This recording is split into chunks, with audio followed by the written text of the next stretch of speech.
नमस्कार दोस्तों, मैं हूं एडवोकेट शैलेश जोशी और आज के इस वीडियो में हम बात करेंगे एक इम्पॉर्टेंट एंड इंटरेस्टिंग टॉपिक पर जिसका नाम है स्पेशल मैरिज एक्ट 1954। ये एक ऐसा कानून है जो इंडिया में इंटरफेथ और इंटरकास्ट मैरिजेस को लीगली प्रोटेक्ट करता है बिना किसी धर्म परिवर्तन के।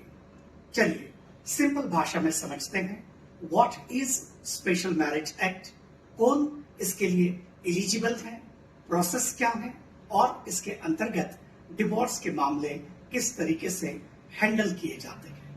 What is special Marriage act? Special Marriage Act यानी एसएमए एक सेक्युलर लॉ है। इसका मतलब है कि इस मैरिज एक्ट का रिलीजन से कोई लेना देना नहीं है। अगर आप हिंदू हो, मुस्लिम हो, क्रिश्चियन हो, सिख हो, जैन हो, बुद्धिस्ट हो या अन्य किसी रिलीजन से बिलोंग करते हो या फिर दोनों लोग अलग अलग धर्म के हो, तो भी बिना अपना धर्म बदले इस मैरिज एक्ट के अंतर्गत शादी कर सकते हैं।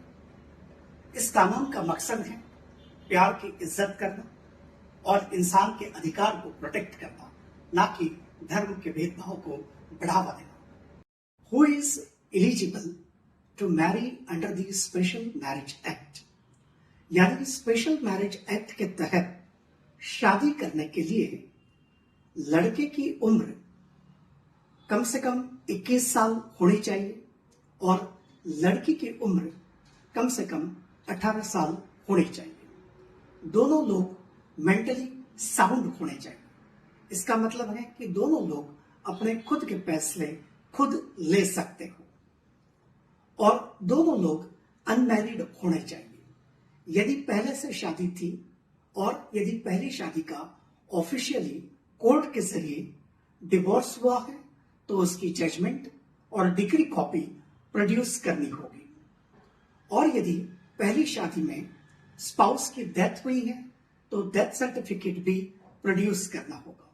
और सबसे जरूरी है कि दोनों लोग प्रोहिबिटेड रिलेशनशिप में ना हो, जिसका मतलब है कि दोनों लोग एक दूसरे के ब्लड रिलेटिव्स ना हो। अब समझते हैं स्पेशल मैरिज एक्ट के अंतर्गत शादी किस तरीके से रजिस्टर होती है। The procedure for registration of marriage under the special marriage act। इस बात को अब थोड़ा स्टेप बाय स्टेप समझते हैं। पहले होता है नोटिस ऑफ इंटेंडेड मैरिज। इसका मतलब है कि आप दोनों आपके ज्यूरिसडिक्शन के मैरिज रजिस्ट्रेशन ऑफिस में जाकर आपको मिनिमम 30 दिन पहले एक नोटिस फाइल करनी होती है। अब इस नोटिस को मैरिज रजिस्ट्रेशन ऑफिसर 30 दिन तक पब्लिक में डिस्प्ले करते हैं। यदि किसी को इस मैरिज का या इस मैरिज के बारे में ऑब्जेक्शन है तो इस दौरान वो ऑब्जेक्शन रेज कर सकते हैं। उसके बाद होता है verification of documents. Marriage registration officer आप दोनों का एज प्रूफ, आप दोनों का रेसिडेंशियल प्रूफ, आप दोनों का आइडेंटिटी प्रूफ को वेरीफाई करते हैं। इसके बाद होता है registration of marriage.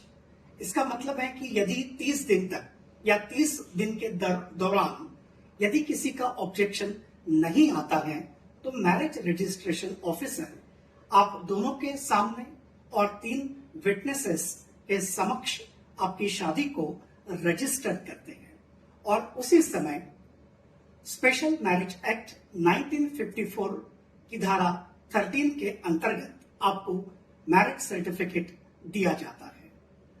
Marriage registration office में किसी भी धर्म के अनुसार कोई विधि विवाह नहीं होता है।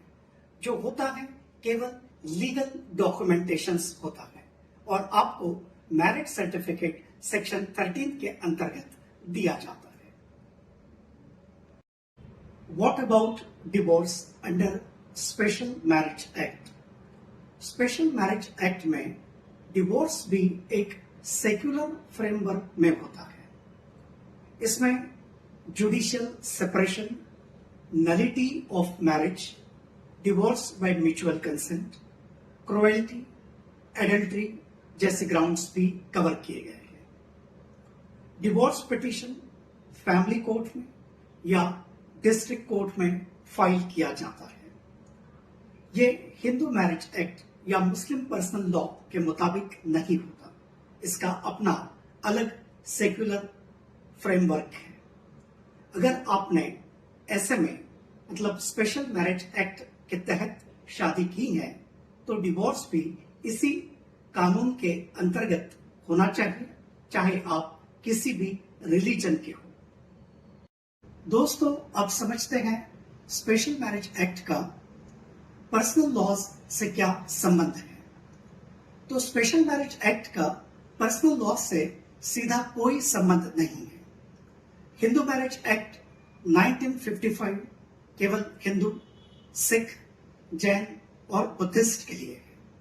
मुस्लिम पर्सनल लॉ उनका अलग फ्रेमवर्क है। पारसी मैरिज एक्ट केवल पारसीज के लिए है। क्रिश्चियन मैरिज एक्ट केवल क्रिश्चियंस के लिए है। लेकिन ऐसे में सबके लिए कॉमन सिविल लॉ है, स्पेशली जब दो लोग अलग अलग धर्म के हो और रिलीजन को इन्वॉल्व नहीं करना चाहते। दोस्तों, अब बात करते हैं बीएनएस, दैट इज भारतीय न्याय संहिता की। तो बीएनएस एक क्रिमिनल लॉ है। बीएनएस के अंतर्गत domestic violence, physical assault, dowry death, rape जैसे केसेस को डिफाइन किया गया है। अगर एसएमए के अंतर्गत शादी होती है और उसमें कोई क्रिमिनल कंप्लेंट होती है तो बीएनएस के जरिए वो हैंडल की जाती है। शादी एक सिविल लॉ है। अगर उसमें कोई क्रिमिनल ऑफेंस होता है तो बीएनएस लागू होता है। तो दोस्तों, स्पेशल मैरिज एक्ट उन लोगों के लिए बहुत ही इंपॉर्टेंट और एम्पावरिंग टूल है जो धर्म के परे अपने जीवन साथी चुनते हैं। प्यार को धर्म की दीवार में मत बांधिए। कानून आपका साथी है, समाज के प्रेशर का नहीं। आपके हक का सुनो। अगर आपको ये वीडियो हेल्पफुल लगता है तो इसे लाइक करिए, कमेंट में आपके सवाल पूछिए और चैनल को सब्सक्राइब करिए।